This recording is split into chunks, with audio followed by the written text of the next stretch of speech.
స్నేహితులారా, ఈ సమయాన్ని బట్టి దేవునికి వందనాలు తెలియజేస్తూ ఉన్నాను. 2025వ సంవత్సరం అంతా దేవుడు తన చల్లనైన రెక్కల క్రింద కాపాడి ఈ 2026వ సంవత్సరంలోనికి మనలను అందరినీ నడిపించిన విధానమును బట్టి మనందరి జీవితముల పక్షాన దేవునికి నిండు కృతజ్ఞతలను తెలియజేస్తూ ఉన్నాను.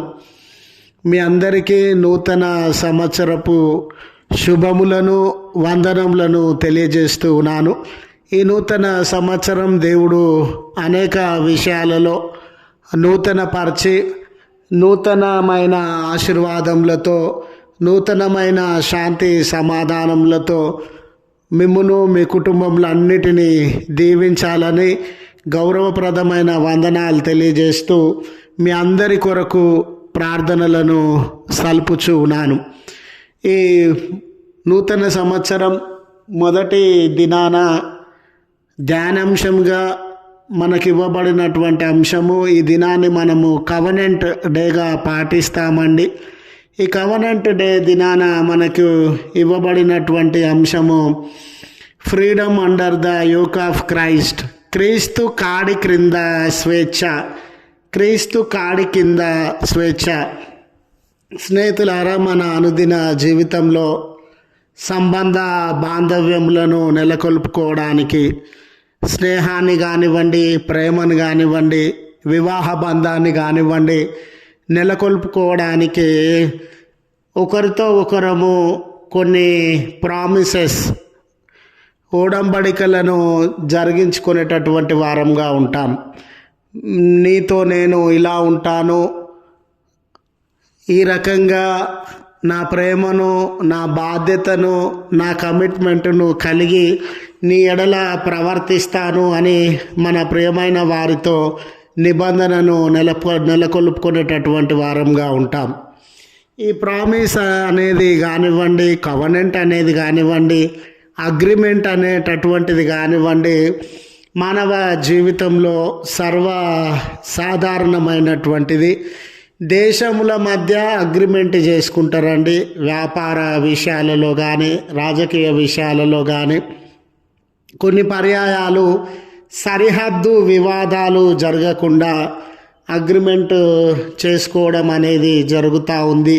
హింస, దాడులు, రక్తపాతము జరగకుండా రెండు సమూహాల మధ్య ఈ అగ్రిమెంట్ అనేది, ఓడంబడిక అనేది జరిగించుకోవడాన్ని మనము గమనించేటటువంటి వారంగా ఉంటాం. చిన్న చిన్న విషయాలలో కూడా కుటుంబాలకు సంబంధించి, వ్యక్తులకు సంబంధించి ఈ ఓడంబడిక జరిగించుకునేటటువంటి వారంగా ఉంటాం. వివాహ బంధంలో అయితే భార్యతో భర్త, భర్తతో భార్య నీ కొరకే నేను జీవిస్తానని, నీ కొరకే నేను బ్రతుకుతాననే ఓడంబడికలను వారు జరిగించేటటువంటి వారుగా ఉంటారు. అయితే ప్రపంచంలో ఎక్కడైనా కూడా ఓడంబడిక లేదా అగ్రిమెంట్ అనేది జరుగుతూ ఉన్న సందర్భంలో మీరు చూడండి, యజమానికి వర్కర్కి అగ్రిమెంట్ జరిగింది అనుకోండి, ఒక ఆఫీసర్కి ఎంప్లాయీకి అగ్రిమెంట్ జరిగింది అనుకోండి, సాధారణంగా ఆఫీసర్ ఏమో పై స్థాయిలో ఉంటాడు, ఈ ఎంప్లాయీ ఏమో కింది స్థాయిలో ఉంటాడు. ఈ అగ్రిమెంట్ మీద అధికారమైన లేదా పెత్తనమైన ఆ యజమాని కలిగినటువంటి వాడిగా ఉంటాడు. కొన్ని పర్యాయాలు భార్య భర్తల మధ్య ఈ ప్రామిసెస్ జరిగినా కూడా భర్త ఆ అగ్రిమెంట్కి పెద్దగా వ్యవహరించి అధికారాన్ని, ఆర్థిక వనరులను, స్వేచ్ఛ స్వతంత్రములను తన చేతిలో ఉంచుకొని తన క్రింది స్థాయి వ్యక్తిగా భార్య జీవించాలని ఆలోచించేటటువంటి వాడిగా ఉంటాడు. కొన్ని దేశాల విషయంలో కూడా అగ్రదేశాలు మరి మూడవ ప్రపంచ థర్డ్ వరల్డ్ కంట్రీస్తో అగ్రిమెంట్ చేసుకున్నప్పుడు ఆ అగ్రిమెంట్ పెద్దలుగా మరి ఈ అగ్రదేశాలకి సంబంధించినటువంటి వారే ఉంటారు. అయితే ఇశ్రాయేలు జనాంగంతో దేవుడు వారు దిక్కులేని జనాంగంగా, మరి దేశం లేని జనాంగంగా, ఇల్లు లేని జనాంగంగా, గుర్తింపు లేని జనాంగంగా ఉండినప్పుడు మీరు నా జనాంగము, నేను మీ దేవుడనని ఈ కవనెంట్ అనేది వారితో స్థాపించినటువంటి సందర్భం. ఈ సంవత్సరపు మొదటి దినాన ఆరాధనలో కూడా, దేవా నేను నీ వాడను, నీ నామ ఘనత వెతికేటటువంటి వాడను, నీ కొరకే బ్రతికేటటువంటి వాడను, నేను నీకు చెందినటువంటి వాడనని ఒప్పుకొనుచు ఈ కవనెంట్లో, ఈ ప్రామిస్లో నేను ప్రామిస్ చేస్తూ ఉన్నాను అనేది ఈ మొదటి సంవత్సరపు మొదటి దినాన మనము జరిగించేటటువంటి ఆరాధన యొక్క ప్రత్యేకత అయి ఉన్నది.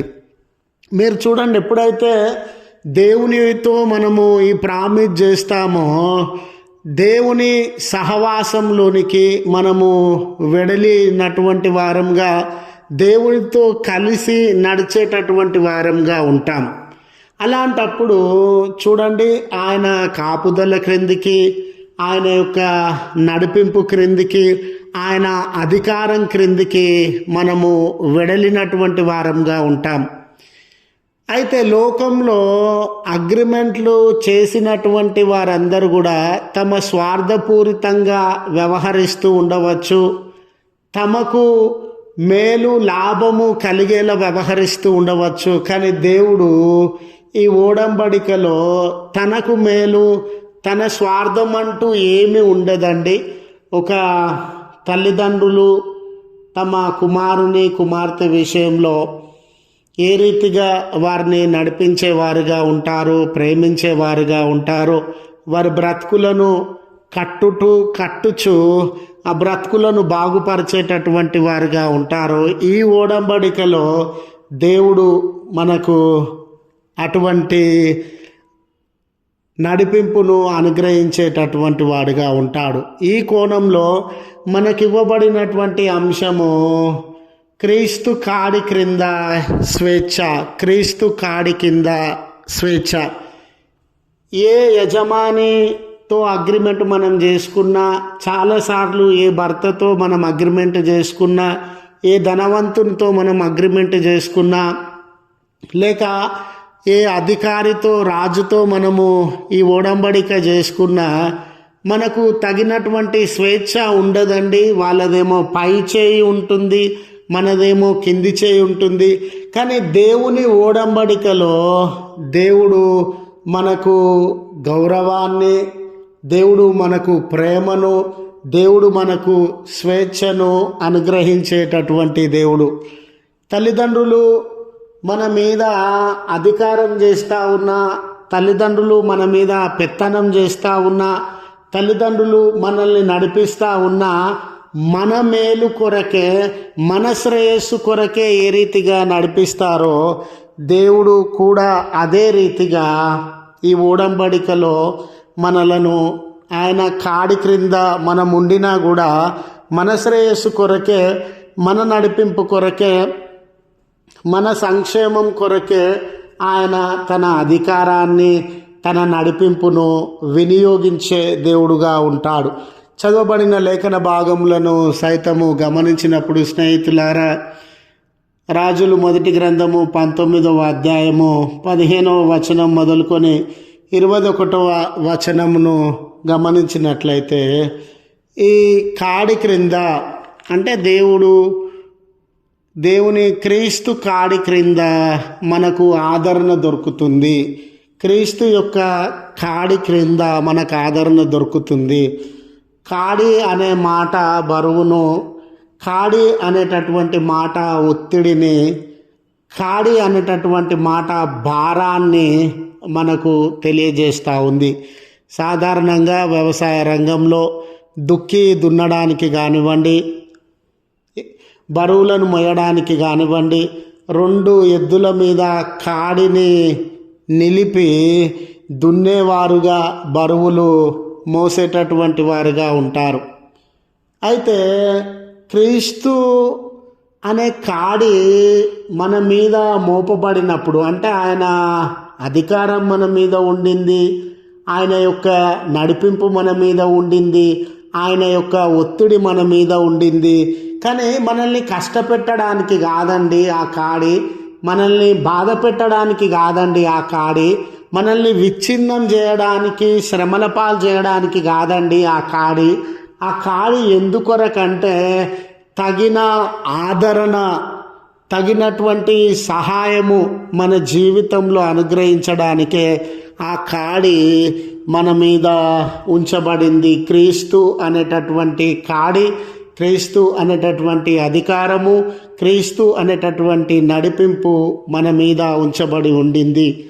ఈ రాజులు మొదటి గ్రంథము 19వ అధ్యాయము సందర్భాన్ని మనం గమనించినట్లయితే, దుష్ట పాలకులైనటువంటి ఆహాబు, యెజబేలు అధికారులుగా ఉన్నారు, రాజపాలన చేస్తూ ఉన్నారు. చట్టాన్ని, శాసనములను, మిలిటరీ వ్యవస్థను, అధికారాన్ని తమ స్వార్థ ప్రయోజనముల కొరకు వినియోగించుకునేటటువంటి వారుగా ఉన్నారు. వారిలో దేవుడంటే భయం లేదు, భక్తి లేదు, మంచితనం లేదు, విలువలు లేదు, నీతి న్యాయములు ఏవి కూడా లేవు.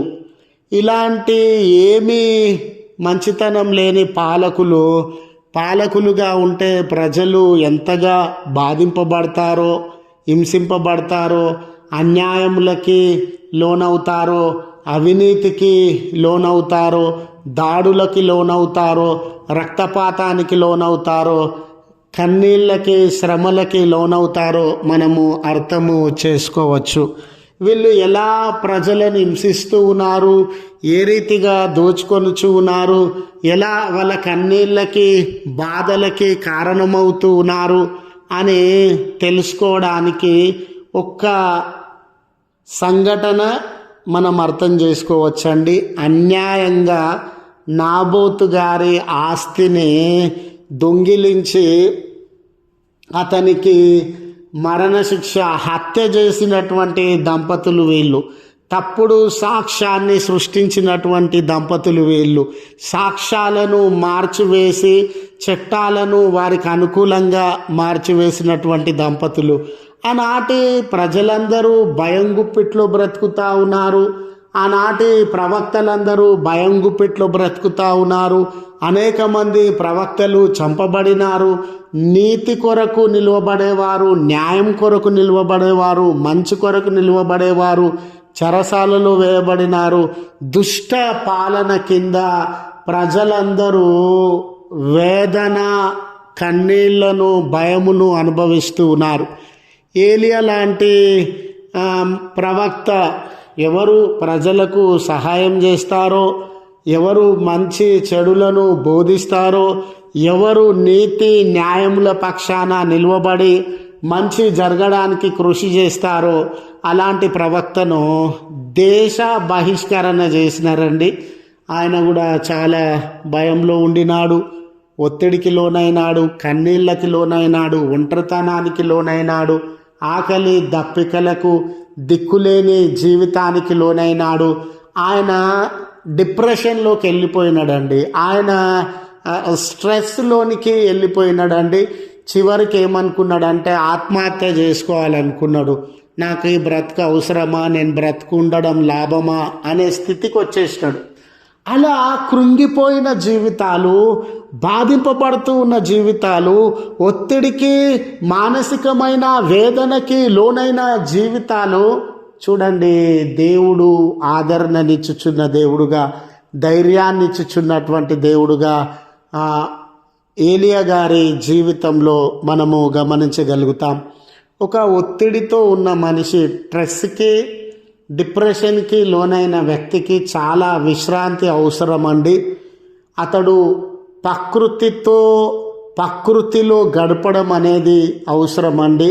శ్రేష్టమైన నీరు, సుఖమైనటువంటి నిద్ర, బలమైనటువంటి భోజనము అవసరమండి.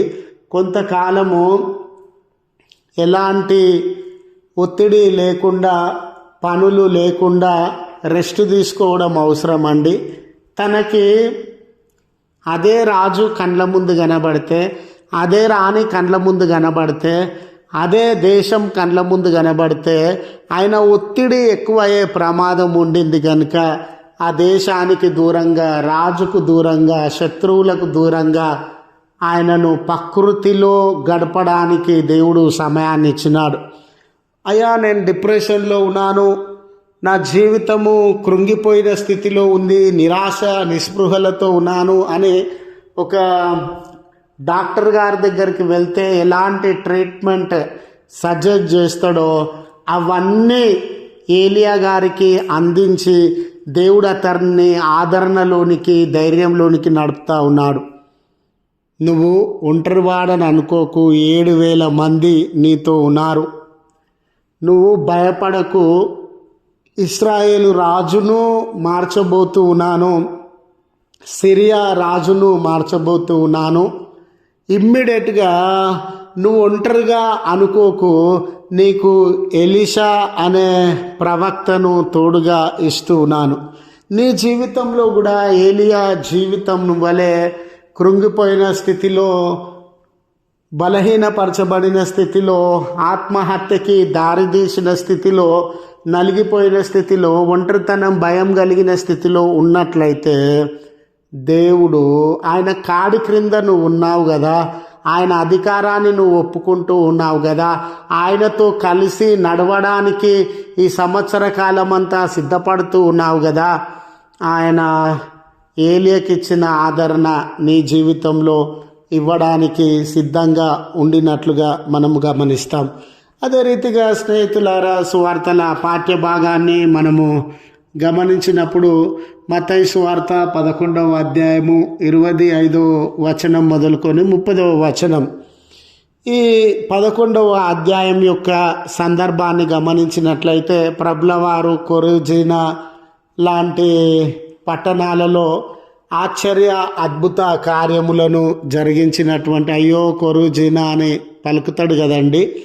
అలాంటి పట్టణాలలో అయ్యో బెత్సైదా, అయ్యో కొరజీనా అని పలుకుతాడు కదా, ఆ పట్టణాలలో ఆయన ఆశ్చర్య అద్భుత కార్యములను జరిగించినాడు. దేవుని శక్తి ఏంటో, దేవుని మహత్కార్యములేంటో వారు చూచేలాగున ఆయన కార్యములను జరిగించినాడు. అలాంటి మహత్కార్యములు, అద్భుతములు జరిగించినా కూడా వారు మారు మనసు పొందలేని స్థితిలో ఉండినారు. అలాంటి తరుణంలో చూడండి స్నేహితులారా, మారు మనసు పొందలేదు. అక్కడ ఉన్నటువంటి మత బోధకులు, మత పెద్దలు, మతపరంగా అధికారంలో ఉండినటువంటి వారు ఆయనను వ్యతిరేకించేటటువంటి వారుగా ఉన్నారు. వారు విశ్రాంతి దినానికి సంబంధించి, యూదా మతానికి సంబంధించి ఎన్నో చట్టములను, ఎన్నో విధి విధానాలను, సాంప్రదాయాలను, పద్ధతులను ప్రవేశపెట్టినటువంటి వారుగా ఉన్నారు.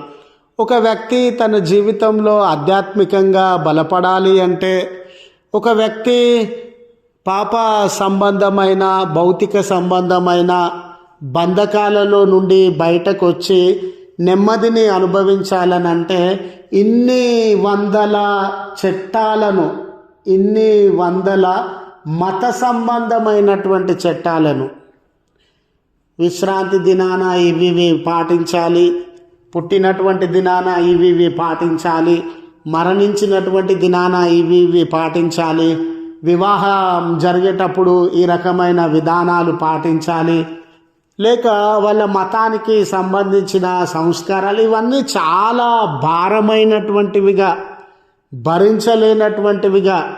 ఒక మాట ఏం రాయబడిందంటే, విశ్రాంతి దినానికి సంబంధించే 400 చట్టాలు వారు రూపొందించినటువంటి వారుగా ఉన్నారు. ఈ 400 చట్టాలను పాటించి విశ్రాంతి దినాన్ని అనుసరించడం అంత సులువైన విషయమా అండి? అందుకే ప్రభుల వారు ఏమన్నారంటే, మోయలేని భారములను ప్రజలపైన మోపుతూ ఉన్నారు.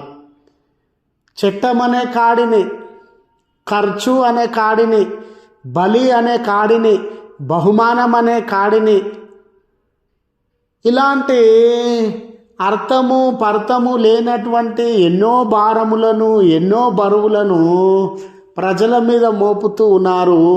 అయితే ఆ భారములన్నీ, ఆ విధులు విధానాలు చట్టాలన్నీ నిజమైనటువంటి విశ్రాంతిని నెమ్మదిని వారి జీవితాలలో ఇవ్వలేవు.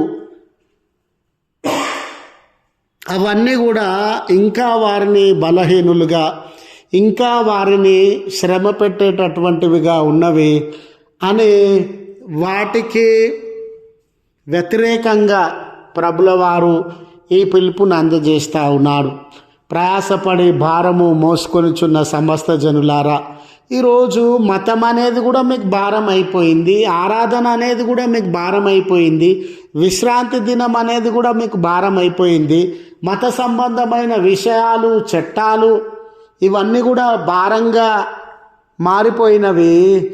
అవన్నిటితో పాటు భౌతిక సంబంధమైనటువంటి అనారోగ్యం కానివ్వండి, కొరత కానివ్వండి, ఆకలి దప్పిక కానివ్వండి, సమస్యలు కానివ్వండి, బలహీనతలు కానివ్వండి, ఇవన్నీ భారములుగా ఉండినవి.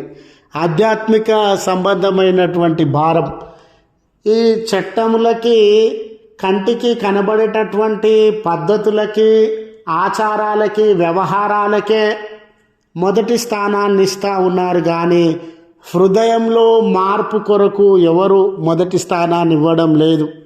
మంచి స్వభావం కొరకు, క్షమాపణ కొరకు, మార్పు కొరకు ఎవరు మొదటి స్థానాన్ని ఇవ్వడం లేదు. అందుకే భారము మోసుకొనుచు ఉన్న సమస్త జనులారా, అది భౌతిక సంబంధమైన భారమైనా లేక శరీర సంబంధమైన ఆధ్యాత్మిక సంబంధ భారములైన నా యుద్ధకు రండి, నేను మీకు విశ్రాంతి కలిగజేస్తాను. మీ మీద మోపబడిన కాడిని దూరపరిచి క్రీస్తు అనే కాడిని మీ మీద మోపబోతూ ఉన్నాను. క్రీస్తు అనే కాడి మీకు చాలా సులువుగా ఉంటుంది. ఇది ఖర్చుతో కూడినది కాదు, చట్టములతో కూడినది కాదు, ఆచార వ్యవహారములతో కూడినది కాదు, మిమ్మల్ని కష్టపెట్టి బాధ పెట్టేటటువంటిది కాదు, మీ మీద పక్షపాతం చూపేటటువంటిది కాదు, మిమ్మల్ని ఒకరికి దాసులుగా బ్రతకండి అని చెప్పేటటువంటిది కాదు. ఈ క్రీస్తు అనే కాడి ప్రేమతో కూడినది, జాలి కనికరములతో కూడినది, ధైర్యపరచగలిగినటువంటిది. ఆ కాడి క్రింద మీరుంటే మీరు విశ్రాంతి పొందేటటువంటి వారుగా ఉంటారు. ఆ క్రీస్తు కాడి క్రింద ఉండడం అంటే ఆయన మార్గాన్ని వెంబడించడం, క్రీస్తు కాడి కింద ఉండడం అంటే ఆయనతో కలిసి నడవడం, క్రీస్తు కాడి కింద ఉండడం అంటే ఆయన అధికారాన్ని ఒప్పుకోవడం. కనుక స్నేహితులారా, మన జీవితంలో క్రీస్తు అనే కాడి మనలను స్వేచ్ఛలోనికి, నెమ్మదిలోనికి, క్రీస్తు అనే కాడి మనలను ఆదరణలోనికి నడిపిస్తుందనే విషయాలను గుర్తు చేస్తూ ఈ మాటలను ముగిస్తూ ఉన్నాను. దేవుడు మనందరికీ తోడై ఉండి నడిపించును గాక. ఆమెన్.